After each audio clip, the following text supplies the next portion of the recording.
Hello guys, welcome back to my channel drama series.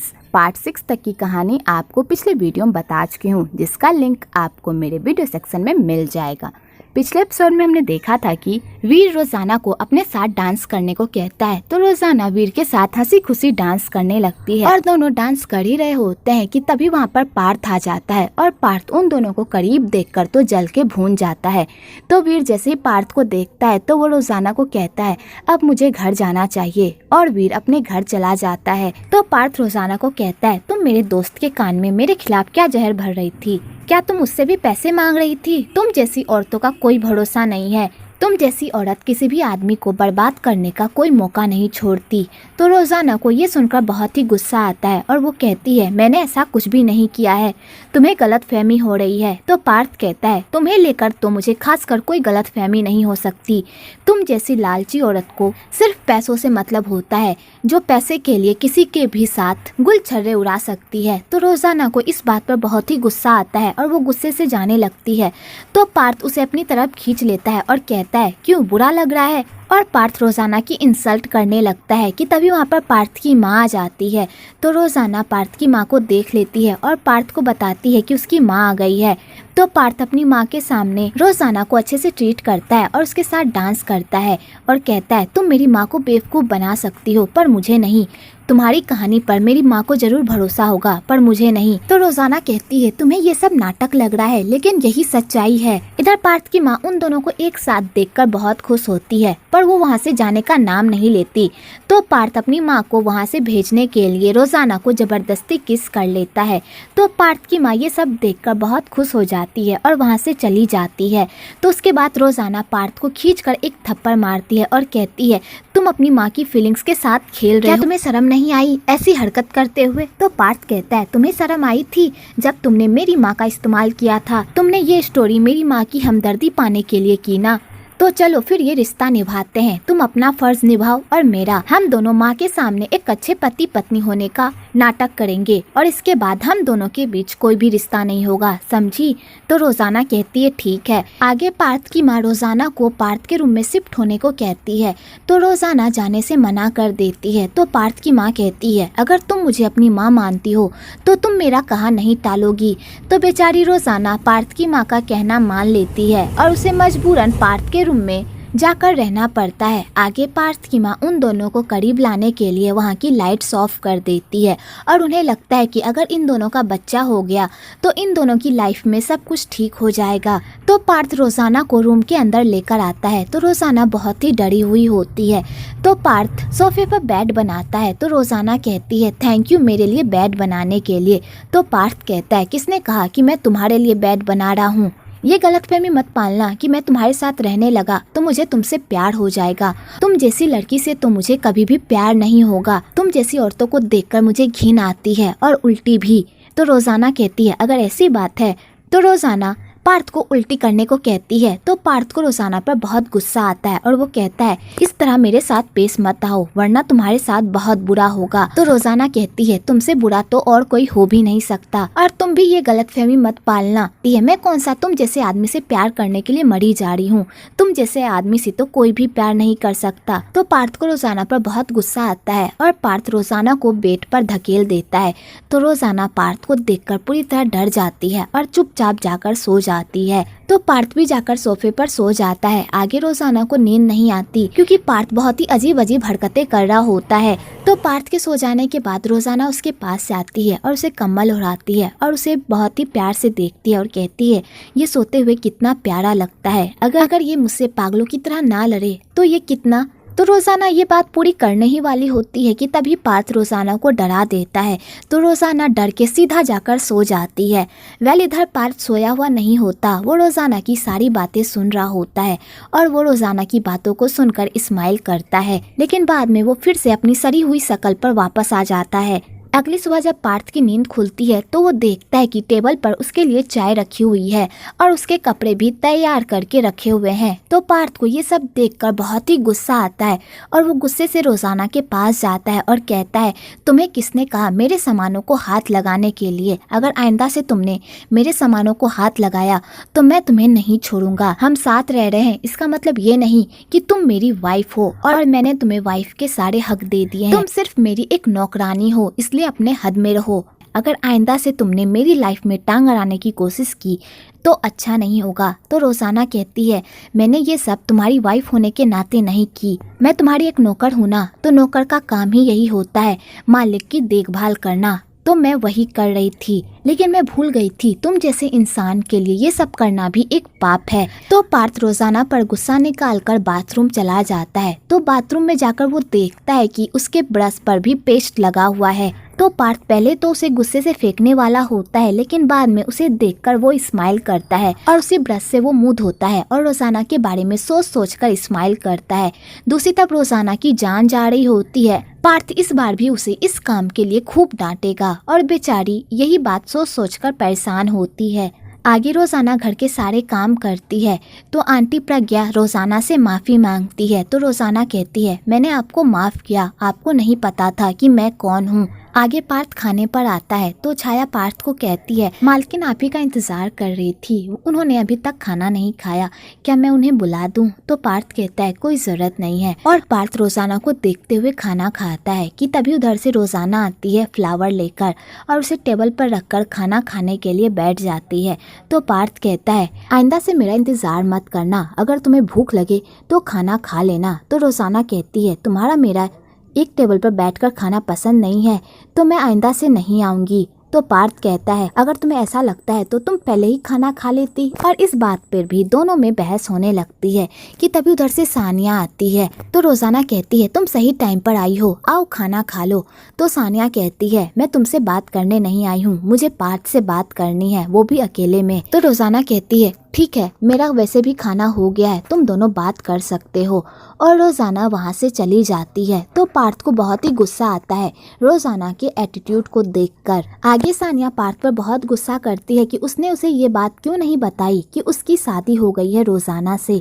तो पार्थ कहता है, मैंने ये बात तुम्हें बताना जरूरी नहीं समझा, वैसे भी हमारी ये शादी एक समझौता है। तो सानिया कहती है, आखिरकार तुम्हारी ऐसी क्या मजबूरी है जो तुम्हें ये शादी करनी पड़ी? तो पार्थ कहता है, तुम्हें ये बात जानने की कोई ज़रूरत नहीं है और आगे से अगर तुम्हें कोई इम्पोर्टेंट काम ना हो तो तुम्हें यहाँ आने की कोई ज़रूरत नहीं है, समझी?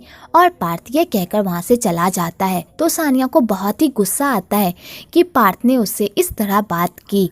तो नूरी कहती है, ये सब उस लड़की की वजह से हुआ है, आपको उस लड़की को पार्थ की लाइफ से बाहर निकालना होगा ताकि आप पार्थ की लाइफ में दोबारा वापस आ सके। तो सानिया कहती है, तुम सही कह रही हो, मुझे उस लड़की को पार्थ की लाइफ से बाहर निकालना ही होगा। आगे सानिया रोजाना के पास जाती है और उसे पार्थ की लाइफ से बाहर निकलने को कहती है। तो रोजाना कहती है, मैं चाहकर भी उसकी लाइफ से बाहर नहीं जा सकती। और ये कहकर रोजाना वहाँ से जाने लगती है। तो सानिया को बहुत ही गुस्सा आता है और वो कहती है, तुम मुझे एटीट्यूड दिखा रही हो, आखिरकार तुम होती कौन हो, तुम्हारी हैसियत क्या है? तो रोजाना को भी सानिया पर बहुत गुस्सा आ जाता है और वो कहती है, मैं पार्थ की वाइफ हूँ और तुम कौन होती हो हम दोनों के बीच में बोलने वाली? हम दोनों अपना रिश्ता रखे या ना रखे वो हमारा पर्सनल मामला है, तुम्हें इसमें बोलने का कोई हक नहीं है। और रोजाना पहली बार सानिया को मुंह तोड़ जवाब देती है। तो सानिया को ये सब सुनकर तो बहुत ही गुस्सा आता है और वो रोजाना को खींचकर एक थप्पड़ मारती है, पर रोजाना उसका हाथ पकड़ लेती है और वो उल्टा सानिया को खींचकर एक थप्पड़ मारती है। और रोजाना कहती है, तुम एक बाहर वाली हो, इसलिए हमारे मामले में बोलने का तुम्हें कोई हक नहीं है। तो सानिया को फिर से गुस्सा आता है और वो रोजाना को फिर से एक थप्पड़ मारने की कोशिश करती है, पर वो फिर से उसे नहीं मार पाती और वो थप्पड़ सीधा जाकर नूरी को लग जाता है। दूसरी तरफ बंटी पार्थ को बताता है कि सानिया खेत में जाकर रोजाना से लड़ रही है। तो पार्थ ये सुनकर शॉक्ड हो जाता है और रोजाना से मिलने के लिए चला जाता है। दूसरी तरफ सानिया रोजाना को सबक सिखाने के लिए उस पर सामान फेंकने लगती है और उसके सजाए गए सारे फूलों को फेंकने लगती है। तो रोजाना कहती है, अपनी पागलपंती बंद करो, आखिरकार तुम क्या चाहती हो? तो सानिया फिर से रोजाना को थप्पड़ मारने ही वाली होती है कि तभी वहाँ पर पार्थ आ जाता है और सानिया को कहता है, मैंने तुम्हें मना किया था ना यहाँ आने से, फिर तुम यहाँ पर क्यों आई? और पार्थ सानिया से रूडली बात करता है। तो सानिया ये सब सुनकर शॉक्ड हो जाती है और कहती है, तुम इस मामूली लड़की के लिए मुझसे ऊंची आवाज में बात कर रहे हो, आखिरकार तुम्हें क्या हो गया है? तुम्हें इस लड़की ने पूरी तरह बदल दिया है, तुम पहले वाले पार्थ नहीं रहे। और सानिया रोजाना पर फूल फेंकने ही वाली होती है कि तभी पार्थ बीच में आ जाता है और उसे चोट लग जाती है। तो सानिया ये सब देखकर पूरी तरह शॉक्ड हो जाती है और कहती है, पार्थ मैं तुम्हें नहीं मारी थी, प्लीज मुझे माफ कर दो। तो पार्थ सानिया को गुस्से से वहाँ से जाने को कहता है। तो सानिया गुस्से से वहाँ से चली जाती है और पार्थ भी गुस्से से वहाँ से चला जाता है। तो आंटी प्रज्ञा रोजाना को कहती है, जाओ पार्थ के सर पर मेडिसिन लगा दो, उसे चोट लग गई है। तो रोजाना पार्थ को मेडिसिन लगाने के लिए जाती है। तो पहले पार्थ रोजाना से बहुत ही रूडली बात करता है और उससे मेडिसिन लगवाने से मना करता है। तो रोजाना उसकी एक भी नहीं सुनती और उसकी सारी बातों को सुन लेती है और उसे मेडिसिन लगाने के लिए चली जाती है। तो पार्थ को उस दवाई से बहुत ही जलन होती है। तो रोजाना ये सब देखकर बहुत ही हंसती है। इतना अड़ियल सबको चोट पहुंचाने वाला पार्थ एक मामूली दवाई से डरता है। तो पार्थ कहता है, तुम हंस क्या रही हो, ये दवाई सच में बहुत लगती है, तुम्हें क्या पता। वेल आपको यहाँ पर इन दोनों का क्यूट सा मोमेंट भी देखने को मिलेगा कि तभी वहाँ पर वीर आ जाता है और उन दोनों को एक साथ देखकर उसे बहुत ही बुरा लगता है। तो वीर कहता है, शायद मैं गलत टाइम पर आ गया, मैं अगली बार आऊँगा। और वीर वहाँ से जाने लगता है। तो रोजाना कहती है, एक मिनट रुको, मुझे तुमसे कुछ बात करनी है। आगे रोजाना वीर से माफ़ी मांगती है कि उसने उससे झूठ बोला कि वो एक नौकरानी है और ये सब उसने मजबूरी की वजह से किया है। तो वीर कहता है, आखिरकार तुम्हारी ऐसी क्या मजबूरी थी जो तुम्हें पार्थ से शादी करनी पड़ी। तो रोजाना वीर को कुछ भी नहीं बताती। तो वीर कहता है, अगर तुम ये बात नहीं बताना चाहती तो मैं तुम्हें फोर्स नहीं करूँगा, और वैसे भी हम दोनों तो बहुत ही अच्छे दोस्त हैं ना, और इन सारी बातों से हमारी दोस्ती पर कोई फ़र्क नहीं पड़ेगा। तो रोज़ाना ये सुनकर खुश हो जाती है और कहती है, थैंक यू मुझे समझने के लिए। आगे वीर पार्थ से मिलने जाता है और पार्थ से पूछता है कि आखिरकार उसने रोज़ाना के साथ ऐसा क्यों किया, उसे उसने एक नौकरों की तरह क्यों रखा। तो पार्थ कहता है, ये शादी एक मजबूरी है और इसके अलावा कुछ भी नहीं। अगर रोजाना ने मेरी माँ को इमोशनली ब्लैकमेल नहीं किया होता तो आज तक ये सच्चाई कभी भी बाहर नहीं आती। ये सब रोजाना का ही प्लान है ताकि वो मुझसे बदला ले सके। वो एक नंबर की लालची औरत है जो पैसे के लिए किसी भी हद तक जा सकती है। तो वीर कहता है, तुम्हें रोजाना को समझने में गलतफहमी हो गई है, तुम अपने पास्ट से बाहर आओ। हर लड़की सेम नहीं होती, हर लड़की पैसे पर नहीं मरती। तुम्हें रोजाना का दूसरा साइड भी देखना चाहिए कि वो कितनी अच्छी है, सबसे कितने अच्छे से बात करती है। तो पार्थ कहता है, तुम भी उसके जाल में आ गए ना, मुझे पता ही था, उस जैसी लड़की हर आदमी को अपने जाल में फंसा ही लेती है। तो वीर कहता है, मैं तुम्हें समझाऊंगा नहीं, मैं तुम्हें दिखाऊंगा कि रोजाना कितनी अच्छी लड़की है। और वीर पार्थ को खेत लेकर जाता है और वहाँ उसे दिखाता है कि देखो रोजाना मजदूरों के साथ किस तरह बात कर रही है, उसके साथ काम कर रही है, क्या तुम्हें अब भी लगता है कि ये पैसों के लिए कुछ भी कर सकती है। तो पार्थ ये सब देखकर शॉक्ड हो जाता है और वो कुछ भी नहीं कहता और वहाँ से चला जाता है। तो वीर रोजाना को देखकर कहता है, अगर तुम्हारी शादी पार्थ से नहीं हुई होती तो आज हम दोनों की लाइफ कुछ और होती, लेकिन कोई बात नहीं, मैं तुम्हारा दोस्त बनकर भी खुश हूँ, लेकिन मैं अपने प्यार का क्या करूँ, दिल है कि मानता ही नहीं, वो तुमसे अब भी प्यार करता है। और वीर ये सब कहकर सैड हो जाता है और रोजाना को देखकर स्माइल करता है। दूसरी तरफ रोमी पूरब के साथ शिफ्ट होने के लिए उसके शहर आ जाती है और उसे फिर से पटाने की कोशिश करती है, पर पूरब उसकी बातों में नहीं आता और वो कहता है, मैं तुमसे कभी भी प्यार नहीं कर सकता, इसलिए यहाँ से चली जाओ। तो रोमी फिर भी बाज नहीं आती और पूरब को इमोशनली ब्लैकमेल करती है और उस पर डोरे डालने की कोशिश करती है। तो पूरब कहता है, तुम जैसी घमंडी लड़की से मैं बिल्कुल भी प्यार नहीं कर सकता, मैं तुम्हें जानता हूँ कि तुम कैसी हो, इसलिए मुझ पर अपना टाइम वेस्ट करना बंद करो और यहाँ से चली जाओ। तो रोमी पूरब को धमकी देती है और कहती है, अगर तुम मुझसे प्यार नहीं कर सकते तो मैं मर जाऊंगी। तो पूरब कहता है, तुम जैसी लड़की कभी भी नहीं मर सकती, वो दूसरों को जरूर मार सकती है लेकिन खुद को कभी भी नुकसान नहीं पहुंचा सकती। तो रोमी कहती है, तुम्हें ऐसा लगता है, फिर मैं तुम्हें करके दिखाऊंगी। और रोमी गुस्से से वहाँ से चली जाती है। आगे रोमी पूरब की बातों को सोच सोच कर खूब रोती है और गुस्से में रहती है और इसी चक्कर में उसके कार का एक्सीडेंट हो जाता है, पर उसे ज़्यादा चोट नहीं आती। आगे वो लोग रोमी को हॉस्पिटल लेकर जाते हैं तो रोमी पूरब की याद में खुद को मारने की कोशिश करती है।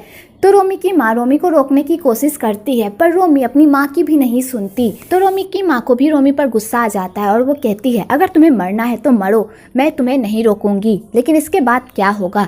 रोजाना तुम पर हंसेगी, तुमने उससे हार मानकर अपनी जान ले ली। क्या तुम इस तरह की लाइफ चाहती हो? क्या तुम रोजाना से हारना चाहती हो या जीतना? अगर तुम उससे जीतना चाहती हो तो फिर जियो और एक अच्छी लाइफ जियो और रोजाना से उसका सब कुछ छीन लो जो तुम्हारा है और उस पूरब को छोड़ दो क्योंकि वो तुम्हारे लायक नहीं है।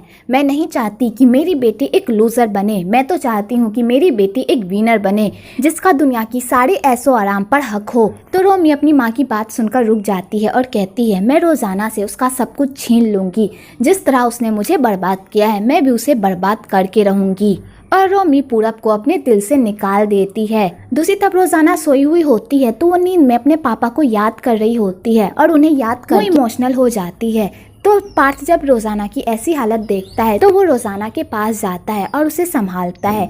तो रोजाना पार्थ का हाथ पकड़ के सो जाती है तो पार्थ उसे ही देखता रह जाता है और कहता है अगर तुम सच में एक अच्छे किरदार की लड़की हो तो मैं तुम्हें किसी भी कीमत पर प्रोटेक्ट करूंगा, लेकिन तुमने जो मेरे साथ किया है वो मुझे इस बात पर सोचने के लिए मजबूर कर रहा है कि तुम भी उसी टाइप की लड़की हो जिससे मैं नफरत करता हूँ। आखिरकार तुम कैसी लड़की हो? और पार्थ ये कहकर रोजाना को ही देखता रह जाता है और दोनों एक ही बेड पर सो जाते हैं। अगली सुबह जब रोजाना पार्थ को अपने पास देखती है तो वो पूरी तरह चौंक जाती है और पार्थ को अपने आप से दूर फेंकती है और कहती है कल रात तुमने मेरे साथ क्या किया? और रोजाना पार्थ पर भड़कने लगती है तो पार्थ उसे पूरी सच्चाई बताता है। तो रोजाना ये सब सुनकर शॉक्ड हो जाती है और पार्थ से माफी मांगती है। आपको यहाँ पर इन दोनों की नोक-झोंक भी देखने को मिलेगी। आगे रोमी को जब पता चलता है कि पार्थ करोड़पति है तो वो पार्थ को अपना बनाने का डिसीजन लेती है और रोमी की माँ रोजाना से मिलने जाती है। तो रोजाना की माँ कहती है पार्थ कहाँ है? क्या वो अपनी सास का स्वागत करने नहीं आएगा? तो रोजाना छाया को भेजती है पार्थ को बुलाने के लिए। तो पार्थ को जब इस बारे में पता चलता है तो वो कोई भी रिएक्ट नहीं करता और ना ही वो जाता है। तो इधर रोमी और रोमी की माँ को बहुत ही गुस्सा आता है कि पार्थ उनका स्वागत करने के लिए नहीं आया और वो गुस्से से वहाँ से जाने लगती है। तो रोजाना अपनी माँ और अपनी बहन से माफ़ी मांगती है पार्थ को लेकर और कहती है वो शायद बिजी होगा इसलिए वो यहाँ पर नहीं आ पाया, लेकिन मैं उसके बदले आप लोगों का स्वागत करती हूँ, प्लीज़ आप लोग घर चलिए। तो वो लोग जाने से मना कर देते हैं। तो रोजाना कहती है प्लीज़ उन्हें माफ़ कर दीजिए, इसके बदले मैं आप लोगों के लिए कुछ भी करूँगी। तो रोमी कहती है सच में तुम कुछ भी करोगी? तो रोजाना कहती है हाँ। तो रोमी कहती है फिर अपना प्रॉमिस याद रखना, मैं तुमसे जो भी मांगूंगी तुम्हें वो देना पड़ेगा। तो रोजाना ये सुनकर शॉक्ड हो जाती है। आगे रोमी खेत घूम रही होती है तो उसे घुड़सवारी करने का मन करता है और वो घुड़सवारी करने के लिए चली जाती है पर उसे घुड़सवारी बिल्कुल भी नहीं आती और वो घोड़ा बेकाबू हो जाता है।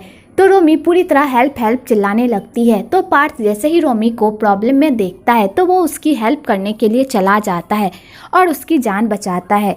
तो रोमी जैसे ही पार्थ को देखती है तो वो उस पर लट्टू हो जाती है और उस पर डोरे डालने लगती है। आगे वो लोग घर आते हैं तो रोमी की माँ रोमी और पार्थ को एक करने के मिशन में लग जाती है और उन दोनों को किसी बहाने से एक दूसरे के करीब रखती है। तो पार्थ ये सब समझ रहा होता है कि रोमी की माँ जानबूझकर रोमी को उसके पल्ले बांध रही है, पर पार्थ कुछ भी नहीं कहता। आगे रोमी की माँ पार्थ को कहती है रोमी गांव घूमना चाहती है तो क्यों ना पार्थ तुम रोमी को गांव घुमा दो। तो रोजाना कहती है मैं रोमी को गांव घुमा देती हूँ, मैंने गांव बहुत ही अच्छे से देखा है। तो रोमी की माँ कहती है तुम तो अभी अभी यहाँ पर शिफ्ट हुई हो, पार्थ तो पहले से रह रहा है, उसे यहाँ के सारे इलाकों के बारे में पता होगा, तुम क्यों जहमत उठा रही हो, पार्थ इसे घुमा देगा, है ना पार्थ? तो पार्थ कहता है ठीक है मैं रोमी को गांव घुमा दूंगा, लेकिन रोजाना भी मेरे साथ चलेगी। तो रोजाना कहती है मैं नहीं जाऊंगी, मेरी तबीयत खराब है, और रोजाना वहाँ से चली जाती है। तो रोमी की माँ कहती है तुम ही रोमी को घुमा दो, वैसे भी रोजाना की तबीयत हमेशा खराब ही रहती है। तो पार्थ कहता है जब से रोजाना यहाँ पर आई है उसकी तबीयत तो एक बार भी खराब नहीं हुई, आपके आते ही उसकी तबीयत खराब हो गई, आखिरकार माजरा क्या है? तो रोमी पार्थ को कहती है, क्या तुम अपनी साली को गांव भी नहीं घुमा सकते? क्या मैं इतनी बुरी हूँ? तो पार्थ कहता है, ठीक है चलो मैं तुम्हें गांव घुमा देता हूँ। और पार्थ रोमी को गांव लेकर जाता है। तो रोमी रास्ते में भी पार्थ पर डोरे डालती है और उसके करीब जाने की कोशिश करती है। तो पार्थ उससे दूर भागने की कोशिश करता है, पर रोमी उसका पीछा ही नहीं छोड़ती। दूसरी तरफ रोजाना को रोमी की ये बात बहुत ही खटक रही होती है कि आखिरकार रोमी उससे क्या चाहती है। और यहीं पर एपिसोड 7 खत्म होता है। अगर आपको ये वीडियो अच्छी लगी हो तो एक लाइक जरूर करें और मेरे चैनल को सब्सक्राइब करना तो बिल्कुल ना भूलें।